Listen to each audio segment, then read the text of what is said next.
آج کے خطبہ جمعہ میں سیدنا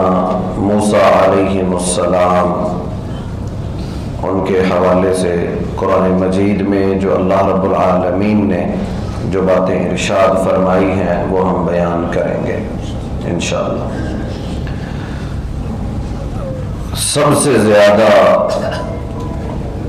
تذکرہ قرآن مجید میں بنی اسرائیل کا اللہ رب العالمین نے کیا ہے، پوری صورتیں نازل فرمائی اور کئی صورتوں میں اللہ نے ان کا تذکرہ کیا